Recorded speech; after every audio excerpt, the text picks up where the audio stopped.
给女朋友穿丝袜的时候，我们约定一起考北大，可我却不得不故意在高考时语文考了个0分，最终我只考了600分，与北大失之交臂，而他却直接去了国外留学。其实他不知道，我最终甚至连大学都没有去读，就被迫辍学去送了外卖。这天晚上，我拖着疲倦的身体，在送最后一单外卖的路上，意外的被一辆路虎揽胜撞倒在地上。紧接着，一个女人穿着一双红色的高跟鞋来到我身边蹲下。你没事吧？我不是故意的。说到这，女人打开鼓池的手包，拿出一沓现金，大概有2、3千块钱的样子。这些钱先拿着，去附近的医院检查一下有没有受伤。我现在很急的事要去处理。说完，她把钱塞在我手里，起身就要走，可她立马又再次蹲下，从包里拿出一支笔，随手在一沓便利贴上写下一个电话号码，又把自己的身份证连同这纸条塞给我，对我说道：“有什么事你随时打我电话。”我叫李诗雅。我低头看她身份证的时候，她已经起身离开，前后可能1分钟的时间都没有，甚至我们都没有彼此交流。白色的路虎远去，我艰难地从地上爬起来。完事后，我一个人推着电瓶车回到家，我手里拿着路虎女司机的身份证。此时已经半夜，经过短暂的犹豫，我还是拿起电话拨打过去。第一遍电话没有人接听，过了1分钟，我又拨打了第2遍，这一次直接被拒接，我有点不甘心，又拨打了第3遍过去，这次终于打通了。电话那边传来他很不耐烦的声音：“哪位？有什么事快说。”我很客气的说道：“刚刚你开车把我撞了，对不起。”他的态度顿时来了个大转变，连连道歉说道：“刚刚是我不好，实在对不起。你现在在哪个医院？有没有检查过？医生怎么说？”听他的语气让我舒服了不少，我平静的说道：“我人没什么事，倒是我的电瓶车壳裂了一些。人没事就好。电瓶车多少钱？我赔给你。你给我的钱已经够修电动车了，你的身份证还在我这儿，什么时候方便你取走吧？现在可以吗？”他略带咨询的语气问道。我有事走不开，我让朋友过来取可以吗？然后我把自己的住址告诉了他。挂断电话之后，我坐在木板凳上给自己涂抹云南白药。大约过了半个小时，听到有人敲房门，打开门发现外面来了4个男子，走在最前面的年龄和我相仿，跟在后面的3个男子很魁梧。走在前面的男子看着我问道：“是你打的电话吗？”“你是。”我还没来得及说话，男子很不耐烦地问道：“李诗雅的身份证是不是在你这？”“在我后面的。”我话还没说出口，男子就一拳头打在我的脸上，紧接着抬腿踹在我的腹部。我还没明白怎么回事，就这么被打倒在地上。我试图从地上爬起来，男子的脚迎面踢过来，顿时我就感觉到嘴里泛起了血腥的味道。隔壁经常把酒言欢的室友刘强打开自己的卧室门，看了一眼又赶紧关上了。男子来到我身边，用他穿着皮鞋的脚踩在我的手臂上，冷冷地问道：“身份证呢？”我很想说话，但是感觉半张脸都是麻的，根本说不出来。男子转过头对身后的3个人说道：“进去找一下。”那张身份证和字条就放在卧室的桌面上，进去的人很快就找到了，拿出来递给男子。男子看了一眼身份证，很满意的收进自己的口袋，踩着我胳膊的脚也在额外的用力，还冷冷的说道：“瞎了你的狗眼，碰瓷居然撞到他的头上！我今天把话放在这儿，你要是再敢纠缠那个女人，我一定弄死你！”说完，他又狠狠地踢了我一脚，转身就要离开。还没等走到门口，他好像想起来什么，转身走进我的卧室，把我的手机拿出来，当着我的面狠狠地摔在地上，确定那个手机彻底报废了，才大摇大摆地离开。他们走后，我一个人坐在床边，7块钱的红塔山在我指尖散着白烟。我想不明白，这个世界为什么总是充满了不公。我更想不明白，为什么每个人都有一张善于伪装的脸，他为什么要留下一张身份证，然后又安排几个人来打我一顿。我一定要问清楚，他到底想干什么。窗外的雨越下越大，仿佛这一整夜都不会停歇。明天太阳升起的时候，这个城市又多了一个游离的我。清晨的第一缕阳光透过窗子斜射在房间内，我已经把所有的物品都收进了行李箱内。今天我将搬离这间出租屋，因为昨天晚上那一伙的缘故，房东认为我结识了一些不三不四的人，于是不把房间租给我了。行李箱放在破旧的电瓶车上，身上只剩下那个女人昨天在雨中丢给我的2600块钱。上个月发薪水，我把所有的钱都打回家给父亲看病，只留下了一点点的生活费。这2600块钱拿出800买了个智能手机送外卖，这活还是要继续干。剩下的1000多块钱准备用来租房，天黑之前找不到合适的房子，我就得睡天桥了。把手机卡放在刚买的手机上，刚开机就接到了我二叔打来的电话：“陈凡，你在干什么呢？”我二叔陈少杰是个神人，是我爷爷在路边捡回家的，比我大6岁，这些年偷鸡摸狗的事没少做。他用4个字形容，就是臭名远扬。我蹲在路边的马路牙上问道：“我这回没事，你怎么想起来给我打电话了？有事啊？”我上昆明帮你爸买药，听说昆明有个老中医治疗肾病特别有一套，我打听到老中医的联系方式后，就赶紧过来了。晚上在你那里对付一宿，明天早上我就坐火车回去。听到我二叔说的话，我当时就紧张了，要是被我二叔知道我混得连住的地方都没有，他得咋想？回去和我爸妈一说，他们二老又要担心了，再加上脸上还挂彩了。我二叔那性格，看到肯定会刨根问底的，这麻烦就大了。我支支吾吾的说道：“二叔，你别来找我了，抓完药就早点回去吧，我这工作忙得不行啊。”他却强调说道：“你妈还给你带了一筐土鸡蛋，说什么都要拿给你，先这样，一会到了我给你打电话。”说完，我二叔就把电话给挂了，随便找一套房子交房租住进去。这有点不太现实，但是还剩下2个小时，我二叔就到了，这是个大麻烦。经过短暂的犹豫，我决定先去火车站附近找个小旅店，把我二叔在那边安顿下来，让他打消跟我回家的住的念头。只要安顿好我二叔，我自己在内住都无所谓了，对付一下就可以了。2个小时后，我在火车站接到了我二叔，他和以前一样，穿着一件盗版的耐克 T 恤，身上的肌肉凸显，胳膊上又多了一条纹身。见面的第一瞬间，他就愣了，关切地问道：“陈凡，你咋了？和谁打架了吗？”我撒谎说道：“是我自己不小心摔的。”我二叔根本不相信我说的：“你把你二叔当成是你爸妈一样忽悠吗？谁能把自己摔成这个样子？咋的了？被打了都不敢说呀？我知道二叔是身经百战，想要骗过他挺难的，但是我也不想和他说这些。搪塞着说道：“走了走了，先带你去住的地方。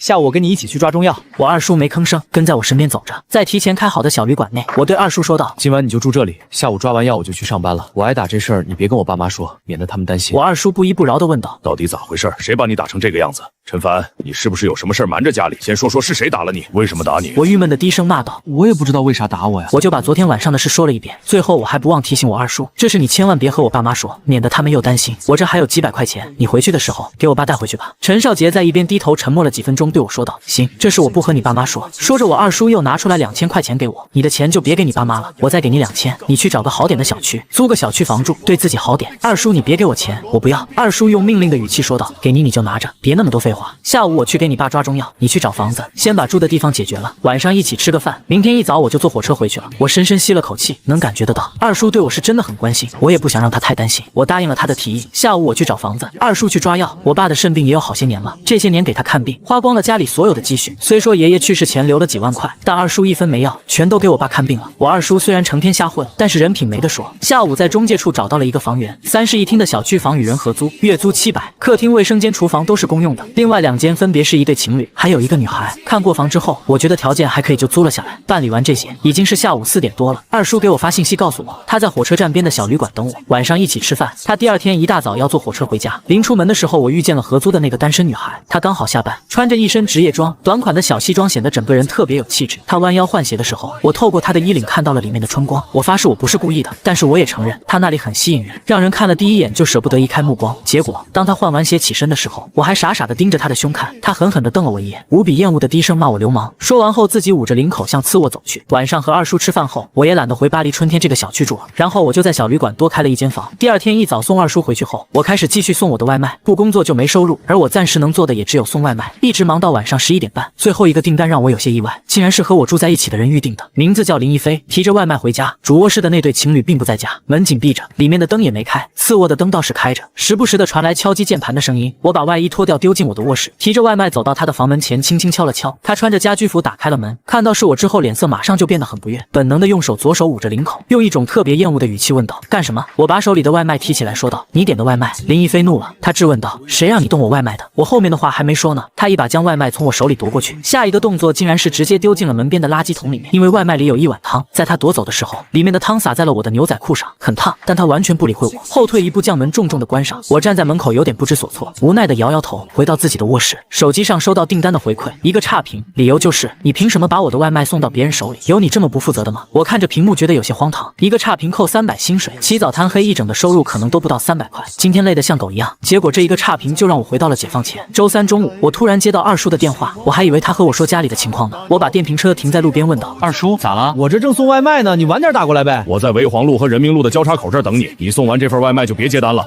先过来一趟。我以为我听错了，你在哪儿呢？小花园，就是你和我说撞车的地方。你过来一趟，告诉我你到底在哪被路虎车撞的。我预感到陈少杰好像要干点啥。你不是回家了吗？你怎么又回昆明了？我帮你把这场子找回来，你不过来也行，我最多就是多调取几个摄像头的录像而已。我彻底无语了，我二叔陈少杰是啥样的人我太清楚了。送完手上的外面后，我就赶了过去，果然在小花园的十字路口看到了二叔，这家伙正蹲在路边，眼睛一直瞄着路口的那些摄像头，我也不知道他在想什么。二叔看到我之后就问：“你在哪被撞的？”我纠正二叔的思路说道：“不是被撞，是路虎车转弯的时候我撞他了。”他不禁骂道：“谁不知道转弯要让直行的？你告诉我在哪个方向就好了。”我指了指对面，对陈少杰说道：“就在那。”二叔这事就算了吧，咱们在昆明人生地不熟的，多一事不如少一事。可他却说：“这事我知道了，等我查清楚路虎的车牌照，就能找到打你的人了。你先忙你的去吧。”说完，陈少杰低头就走。我站在原地喊道：“二叔，我住在巴黎春天，你晚上过来住吗？”陈少杰头也不回地丢下2个字：“你不用管我。”我看着陈少杰的背影消失在人群里，内心开始变得忐忑不安。那伙人明显就不是善茬，开的是路虎揽胜，手里拿的包是价值过万的古驰。陈少杰在昆明人生地不熟的，就这么贸然去调查，这不是给自己找麻烦是什么？可是我又知道自己劝不了他，除了干着急，也不知道能做什么。3天后的晚上，陈少杰再次给我打电话，让我在半小时之内赶去世纪城车立方。他在车立方外面的露天停车场等着我。我来到停车场找到陈少杰的时候，他正蹲在花坛边一个不起眼的角落，而在他的斜对面，正是那天晚上白色路虎揽胜，侧面的划痕还在。我特别震撼陈少杰的能力，我很疑惑他是怎么找到的。我有点担心，劝二叔说说道：“二叔，算了吧，这事别闹大了。”他不带任何语气的说道：“不行，今天就得把这场子找回来。”我四处看了看，虽然已经是晚上8点多，但是这里热闹非凡，根本不是个能找回场子的地方。抽烟吧。陈少杰递给我一盒烟，竟然是阮中华，指着一边的黑色桑塔纳说道：“上车坐着去，等人来就行。”谁的车？别管了，跟我上去坐着。上车之后我就开始紧张，这辆至少10年以上的桑塔纳破旧不堪，在驾驶位的右侧竟然竖着一根绷带缠绕的钢管，这明显就是今晚的作案工具。我根本淡定不下来，虽然憎恨他们欺负我，但是让我去打人，我却有点紧张，有点怕。我试图劝二叔别没事添麻烦，但是他压根就不理我。我完全是在自言自语。大约9点1刻，正主出现了。那天晚上打我的男子和开车跟我亲密接触的李诗雅都出现了，两个人并排走到路虎旁边，男子走向主驾驶的位置，打开车门。陈少杰冷冷地问道：“是不是他们俩？”二叔，算了吧。陈少杰显得有些不耐烦：“别废话，就说是还是不是？”我深深地吸了一口气，低声说是。陈少杰并没出气，眼睛死死地盯着路虎车。路虎揽胜启动，缓缓地离开停车位。陈少杰也发动这辆桑塔纳，跟着路虎车屁股一起向外驶去。这一路我都异常紧张，陈少杰能做出什么样的事我太清楚了。路虎车行驶在前面，几经转折下了2环，走上一条比较偏僻的小路。陈少杰看准时机，超过路虎车之后迅速打方向，别了路虎一把，紧接着一脚急刹车，车身斜着挡住了白色的路虎车。不得不承认，路虎车的刹车系统很好，换作是其他车，可能已经撞上来了。停车之后，陈少杰并不着急下车，路虎车驾驶员就是那天打我的男子已经下车，一脸怒气的来到桑塔纳主驾驶车门外，抬起脚踹在车门上，破口大骂道：“你怎么开车的？到底会不会开车？”陈少杰右手抓着提前准备好的钢管，左手拉开桑塔纳的门锁，用力的推开了门。原本站在车门外的男子被撞得正着，整个人后退了好几步。陈少杰拎着钢管下车，根本没有任何废话，抡起钢管砸向他的头。男子本能的抬起左手的胳膊挡了一下，陈少杰的脚已经踹在他身上，男子后退2步，绊倒在马路牙上，完全被陈少杰的气势所吓住，倒在地上仰望陈少杰，脸色苍白，一句话都不敢说，完全没有前一秒的嚣张气焰了。李诗雅从副驾驶的位置下车，急匆匆的来到男子身边，蹲下来关切的问道：“嘉豪，你怎么样啊？你有没有事？”问完这2句，他仰起头看着二叔问道：“你为什么打人？”二叔却转过身对我说道：“陈凡过来，你想怎么弄他？”我战战兢兢的来到二叔身边，小声说道：“二叔，算了，打也打了，咱还是走吧。你们是谁？”李诗雅并没有认出来我，想想这并不奇怪，那天她走得急匆匆，我还穿着外卖服装，骑电动车戴着头盔，她不记得我也很正常。但是此时此刻，她却认真的看着我和陈少杰，无比惶恐的问道：“你们想干什么？”陈少杰没搭理李诗雅，他右手握着钢管，慢慢的蹲下来，那根钢管的下端顶着陈少杰的大腿，我看得出来他在用力。男子脸上的表情已经开始出现扭曲，但是他也挺爷们的，一直忍着没叫出来。陈少杰见他扭曲的脸，不禁有些得意，对男子说道：“打了陈凡一顿，砸了他的手机，给你折个价，5000块钱马上转过来。”转过来这事就算了。陈少杰冷笑2声：“不转今天你就别想好好的离开这里，我给。”李诗雅可能也知道这个男子平时是什么德行，再加上我二叔身上一股狠劲，把他给吓到了。他打开自己挎着的包包，祈求道：“你们别伤害他，我给你们。”他一边说一边从包里拿现金，数都不数的就塞给二叔。我也不知道这有多少钱，我都给你们了。陈少杰大概看了一眼，说道：“差不多了，这事暂时就算过去了，别仗着有钱就欺负人。你们给我记住了，不服就再来找我，我的电话号码很好记，1356677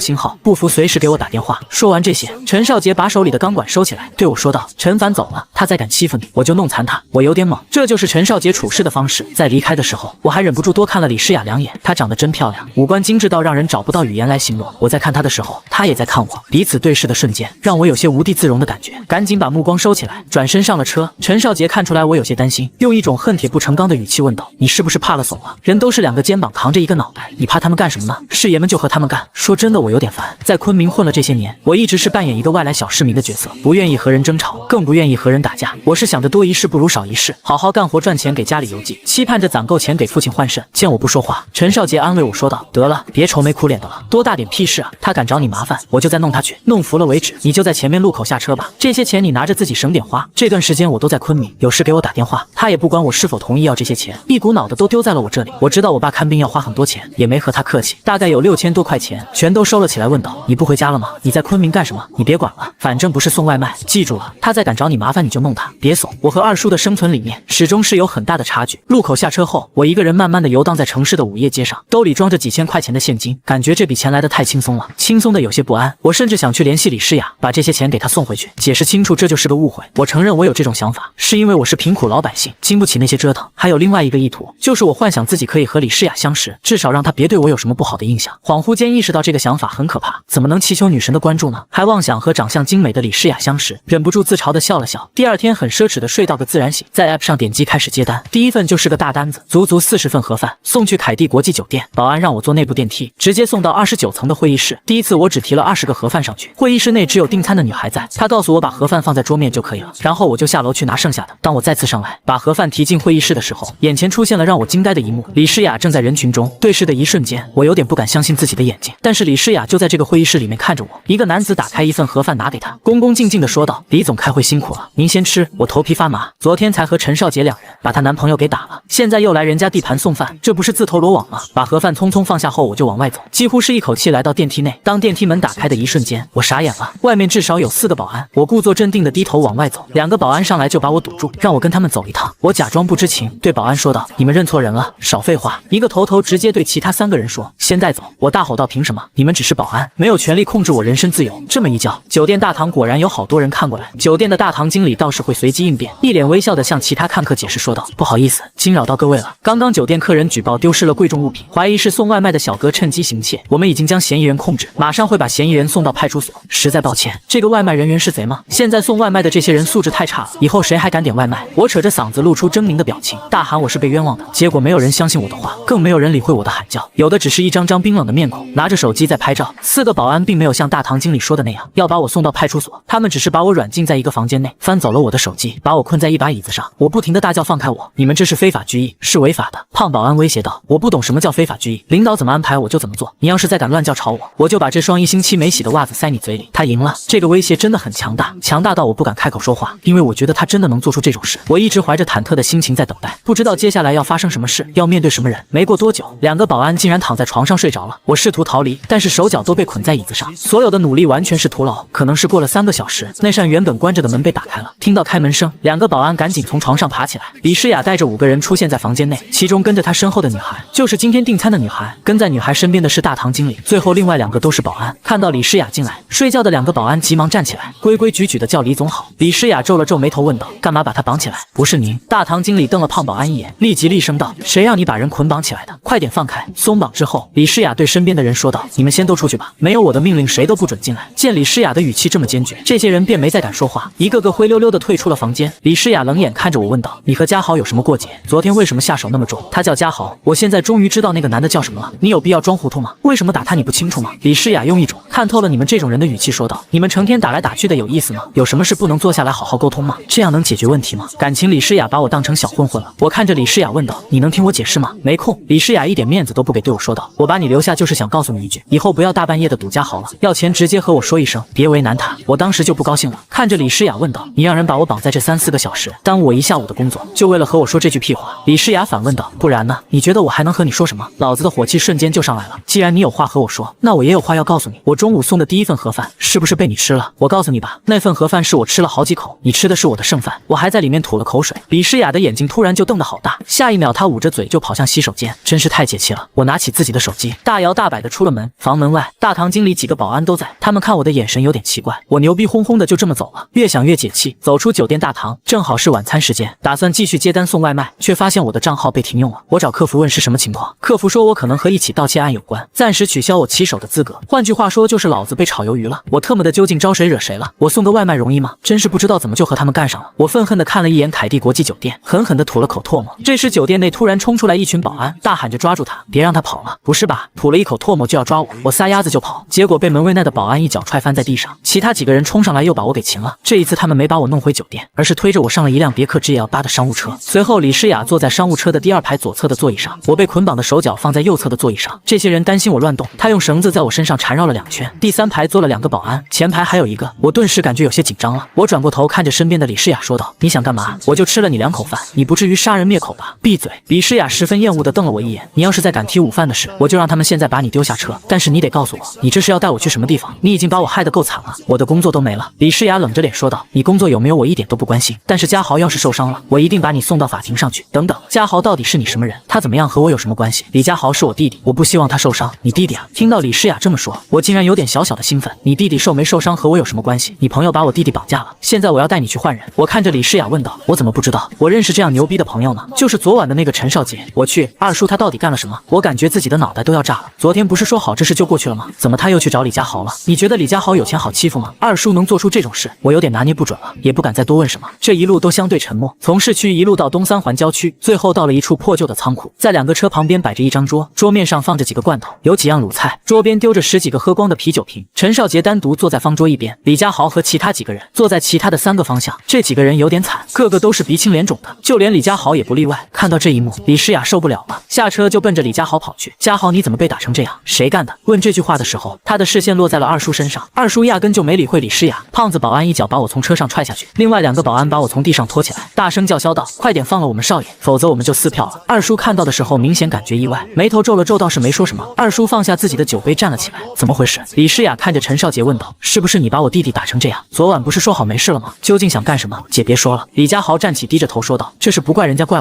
我们5个没打过他一个，我活该。要不是亲耳听到，我简直不敢相信这是真的。”李家豪带的这4个人在身材是明显占优势，但是竟然都被陈少杰收拾了，而且收拾的他心服口服。李诗雅心疼的抬起手去触摸李家豪肿大的脸，小心翼翼的问道：“疼吗？”李家豪先是点点头，又是摇摇头，说道：“没事，挨打又不是第一次了，把我打服的倒是第一人，这事不怪他们。”停！二叔打断李家豪的话说道：“你姐真有一套，竟然把我侄子抓了。今天这事咱们算扯平了，你们放了我侄子，我放你走。今天这活动拳脚的出场费就免了，但是别有下次。”胖子保安在李诗雅面前逞强，撸起袖子说道：“李总，他们太嚣张了，让我去教训教训他。”李诗雅瞪了胖保安一眼，看着李家豪说道：“你到底有什么过节？今天能不能一次搞清楚？别再折腾了，行不行？你也老大不小的了，什么时候才能懂事？大临走的时候让我好好照顾你，你能不能争点气？我一个人要照顾你，还要打理公司，我容易吗？”说着说着，李诗雅竟然委屈的眼泪都掉出来了。李家豪见李诗雅掉眼泪，顿时就急了，祈求道：“姐，我知道错了，你别哭行不行？这事怪我，昨天晚上我被打了不服气，今天叫了几个哥们想教训他一顿，没想到技不如人，5个没打过他一个，我以后不给你惹事了，你别哭行不行？”喂，我在一边叫道：“你们在叙旧的时候能不能先把我松绑？我还被你们绑着呢，都说互换战服，我二叔都没绑着你弟弟，你们能不能守点信用，先把我放了？”李诗雅看了一眼胖保安，胖保安赶紧给我松绑，他很关心自己的弟弟，问道：“昨天晚上为什么要拦你？你别装了行不行？”我大声喊道：“开车撞我，又让他来我住的地方打我，砸了我的手机，别和我说你不知道这事。”听到我这么说，李诗雅彻底惊呆了，盯着我足足看了3秒，然后又转过头看李家豪。李家豪低头说道：“姐，你听我解释。”李家豪有点不太敢看李诗雅的眼睛，小声说道：“那天晚上你不是和我说你开车把人撞了，让我去取身份证吗？我就以为是你被碰瓷了，然后对方扣押了你的身份证要勒索你，我带着几个哥们就到他住的地方，把身份证抢了回来，我还担心他有你的电话号码，对你纠缠什么的。走的时候我又把他的手机给砸了。”然后李家豪的声音越来越小，然后就有了昨天晚上的事。李诗雅彻底震惊了，她看了看我，又看了看李家豪，后者已经快把头缩进衣服里面了，一副很害怕的样子。清楚了吗？我看着李诗雅问道。没空听我解释，那你听你弟弟解释好了。现在清楚了吗？你们开车撞了我，还让人来打我，今天还被你们大堂经理诽谤成贼，现在外卖平台都把我骑手资格都给封了，连工作都丢了，这就是你们干的好事？我招惹你们了吗？干嘛把我害成这样？对不起。李诗雅的脸憋得通红，语气也软下来了，道歉说道：“我补偿你，谢谢，不用。别以为有几个臭钱就可以为所欲为。”说完之后，我牛逼哄哄的走到二叔身边，拿起一瓶啤酒仰脖就给吹了，然后把啤酒瓶丢在一边，对二叔说道：“看不出来你挺能打呀。”二叔不屑一顾的说道：“还行吧。”然后起身对李诗雅说道：“姑娘，我看你还挺讲道理，和讲道理的人沟通更让人舒服。开车撞人的是你们，上门动手打人砸手机的也是你们，现在害得我侄子连工作都混没了，也是你们。你们总得给出点解决方案吧？这么大的委屈，不能就这么白白认了，对不对？”李诗雅红着脸问道：“那你们说要赔你们多少钱？”二叔想了想说道：“算了，你给他一笔钱，他转身就邮寄回家里给他爸看病去了，不如你给他一份工作吧。”李诗雅说道：“不行，不要。”我们2个几乎同时开口。李诗雅看了我一眼，低声说道：“我们公司不要人品不好的人。”怎么了？陈少杰很不满地问道。“我侄子怎么人品不好啊？”他。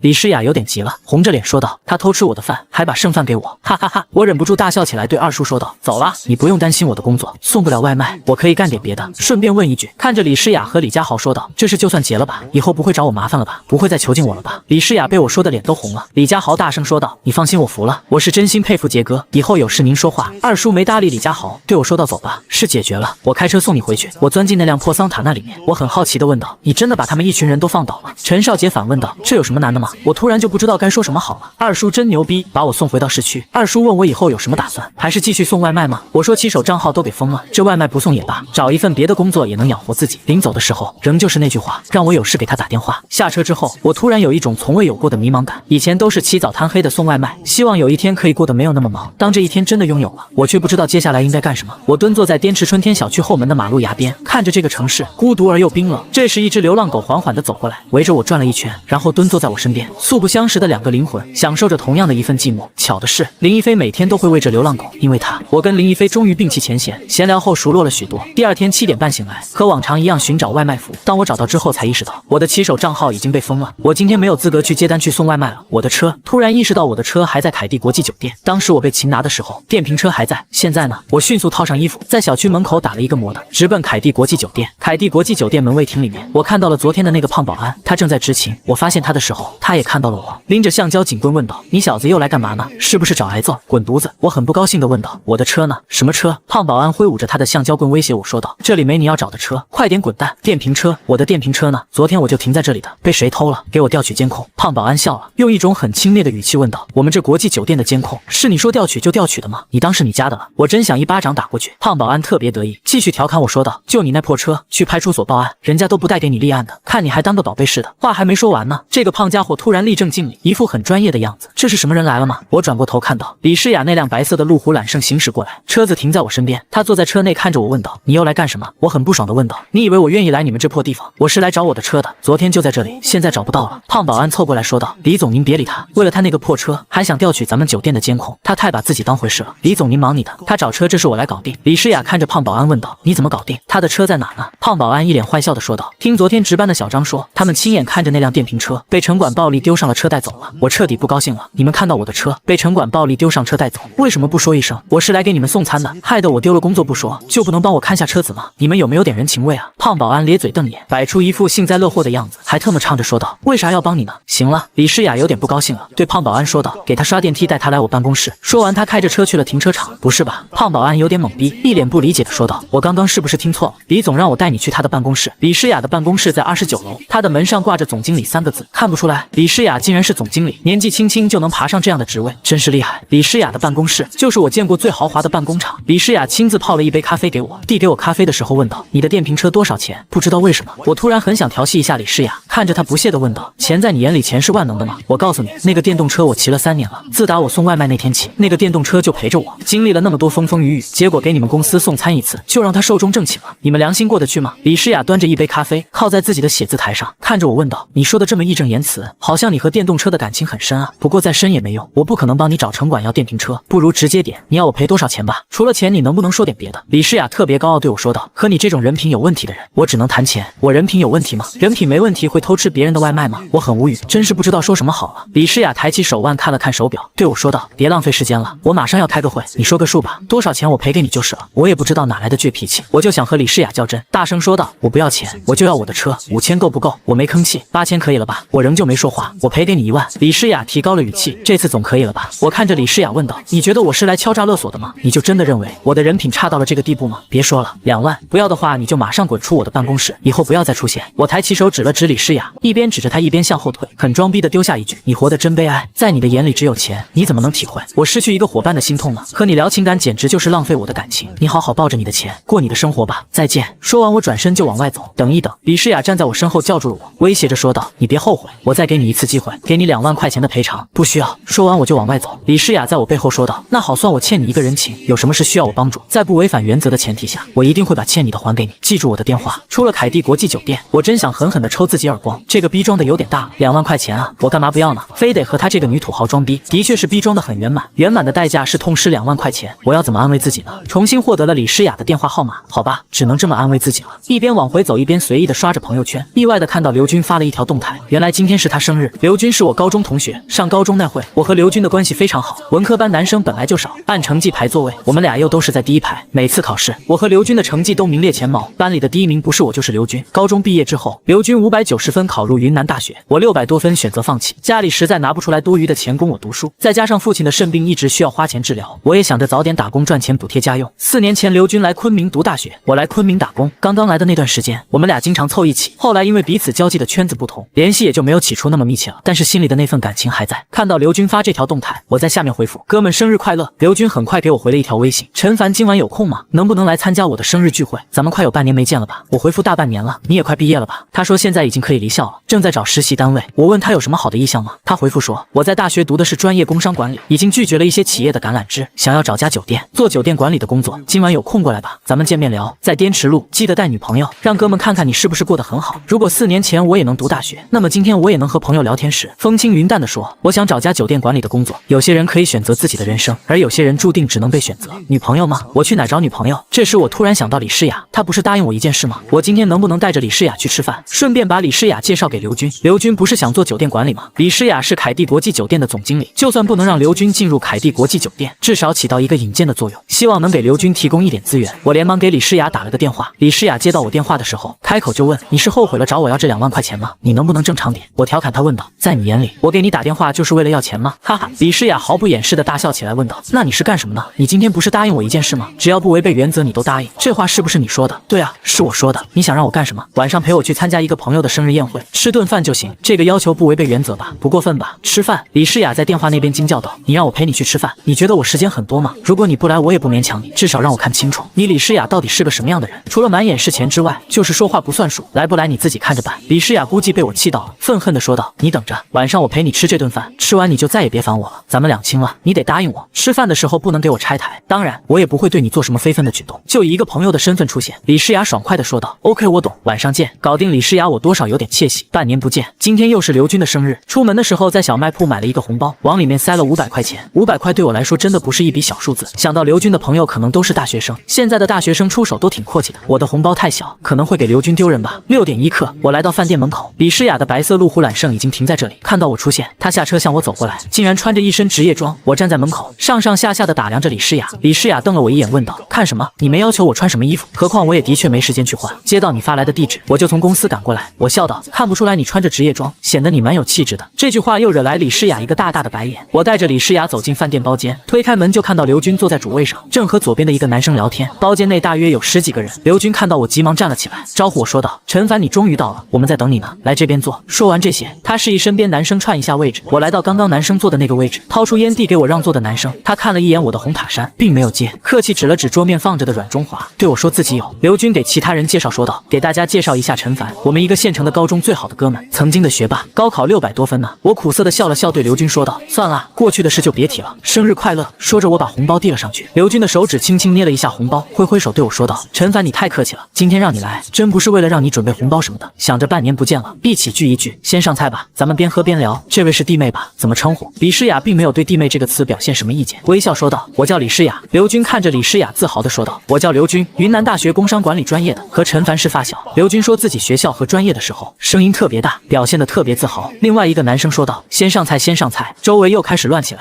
刘军拿出自己的烟递给我，对我说道：“陈凡，当初你要是坚持上学，也不用送外卖了。”送外卖的坐在刘军身边的女孩用难以压制的鄙夷气问道：“平台的团团还是饱了吗？网上经常爆料送外卖的偷吃，是不是真的？”我还没等说话呢，另外一个男生抢着说道：“王慧，你太小题大做了，偷吃有什么？你没见过那个视频吗？在电梯里面把客户的汤当成漱口水，完了还要吐回去，更恶心。现在这个行业太乱了，平台也不知道整顿一下，都是一些没有固定工作的闲散社会人员在做，有好工作的谁能去送外卖？”一时间我的脸上火辣辣的，不敢看闲聊的这群人，更不敢看身边的李诗雅。就在大家聊着这个话题的时候，突然有个女生看着李诗雅问道：“你也是送外卖的吗？”李诗雅看着女生微笑说道：“我和陈默都是送外卖的，我们是同事。”女生无比羡慕地说道：“每天送外卖风吹日晒的，肯定很辛苦吧？在这种环境下工作，还能把皮肤保养得这么好，真是羡慕你。”李诗雅微笑，也不解释什么，任由这些没见过什么世面的女生讨论着。刘军感觉挺尴尬的，小声安慰我说道：“陈凡，你别往心里去，他们对你没有恶意的，是随便闲聊罢了。”我苦涩地笑了笑，对刘军说道：“没事，我能理解，我不是应付刘军，我是真的能理解。在昆明打拼这几年，我接触过形形色色的人，大学生是一个最无法无天的群体，他们还没走出校园，很少有人懂得察言观色，也很少有人会真正在意身边人的感受，一个个都是天之骄子的模样。”酒过3巡，聊的话题也逐渐多起来。刘军问我：“你爸的病现在怎么样了？能做换肾手术吗？”说起这个话题，我变得格外沉重，端起面前的酒杯，把满满的一杯酒都喝了下去，低声说道：“没什么希望，换个肾好几10万，根本不是我家能承受得起的。再加上换肾也不是有钱就能换的，还要找匹配的。这些年一直在做保守治疗，每周去医院透析，折腾的已经是皮包骨了。”刘军跟着长叹一声，回忆起曾经说道：“当年高考你600多分，为什么就没坚持读大学呢？我记得当时全校还给你举行过一次捐款，那些钱用来给你读书的。”我打断刘军的话说道：“我把钱给我爸看病了，后悔吗？如果当年你上学，现在完全可以有更好的选择。”我摇摇头，点燃刘军递给我的烟，落寞地说道：“再给我选择100次，我还是会把钱拿给我爸看病。你怎么这么不懂事呢？”坐在刘军另一侧的女孩用一种教育我的语气说道：“你应该拿钱读书，像我们一样，先考入一所名牌大学，然后拿到毕业证和学士学位证，这样你出去找工作也多了很多选择，不至于像现在这样。你除了送外卖，你还能干什么？”一直没没怎么说话的李诗雅开口说道：“永远不要去评价你不了解的人或事，你说的或许对，但是并不是在任何条件下都是正确的答案。”